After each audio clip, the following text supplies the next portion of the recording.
I do have one question though, and you know, a lot of my friends, you know, they have the network, they know the investors here, both angels and VCs, you name it, you know. But they get better terms down south.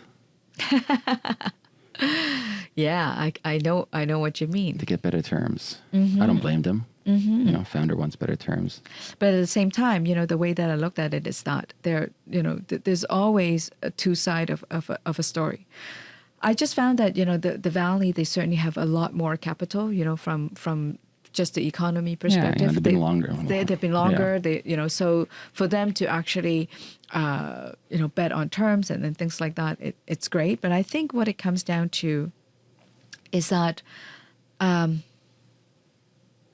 it's always looking at people who can add value to your company.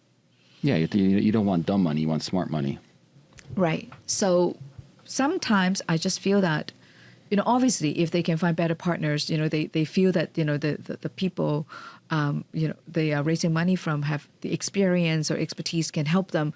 If they can find them, you know, in the South, go for it. I'm not saying that, you know, let's keep everything in Canada. Like the entrepreneur has to do what is good for them. Yeah. You know, it's a survival game. Yeah. If they cannot, you know, partner with, you know, themselves with someone that actually can, you know, help them to the next step, then it's meaningless. I also have cognitive dissonance when it comes to, I have a hard time wrapping my head around from a founder's perspective where it's like, okay, you're doing a Series A, whatever series, and you're valuing it at X.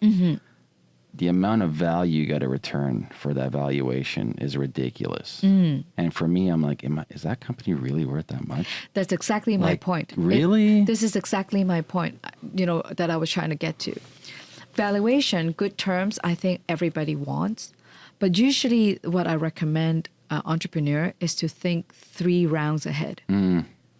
Because let's say you know, I have seen companies that have some good traction, not ginormous good traction that people have to die to get in, but it's good. You know, they have, you know, a few 100,000 users in an early product and actively engaging. And then people say, you know what, with this, I can easily go to the Valley and raise, you know, $10 million on a 30 million valuation. I'm like, good for you if that's what you're looking for. But what I would be very concerned about is, you know, if you have 300,000 users for this round, you probably want an up round.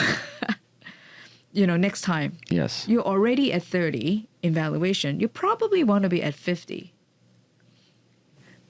How many users you have to grow from 300,000 users to 50 valuation? You probably will have to be 10x to at least 3 million. Minimum. And those are active users, not just users. Then how, logging in. Do you really know? Do they really know in the next 18 months? Because that's pretty much the next round. Yeah. You know, in terms of time frame. Yeah. That you can grow. And I think, you know, the way that I looked at it is coming back to the very first point you asked me at the beginning of the show is how much money did Wattpad spend, you know, in marketing? If you're going to raise $10 million, $8 million is going to go back to Google and Facebook. Right away, yeah. You actually may not actually have a product that has a product market fit. Totally. Then you have just burned $8 million to grow your user base from 300 to maybe 600, and you are far from the 3 million mark that you need to raise a $50 million round. So what that means is you probably have a down round. Yeah. That will look so bad. But I actually have a theory. I think the approach we've seen last year, specifically since SoftBank came in, of the crazy valuations, I think that's slowly going to be going away, especially now with what everyone's seeing happening with WeWork. Yes. And, you know, when I first got introduced to VC space years ago and I started understanding it and reading about it and talking to some people and then looking at business model, call me simple, but I like profits. And when I see some of these companies, I'm like, am I living in a cuckoo house? No, I'm like serious. Like I get the model. Sure, you want to go IPO. I get it. I understand it. Yeah. I understand it. Yeah. I get it. I get it. But you're not making any money. Right. So that's why for those opportunity, it has to be reasonable in terms of, you know, valuation. right? Think about Wattpad in the early days. We were making $2, $5 away from break even, but that was the beginning. But even when we raised Series A, we were making decent money. Yeah. It's all ad supported. But if we need to step on the gas to hire more engineers, Yes. make the app much better, that would right away put us back to the red.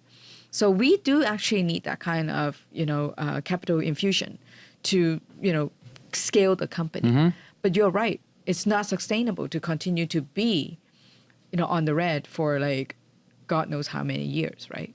So it's important, but I think it depending on the business, especially if it is B2B, Yes. you must have a margin. That margin has to be able to do something. Honestly, the older I get in businesses, I like B2B more and more. The sales cycle is longer. Yeah. But if you can get into like legacy contracts and get some of these like upfront, it's like such a big cash infusion. Right.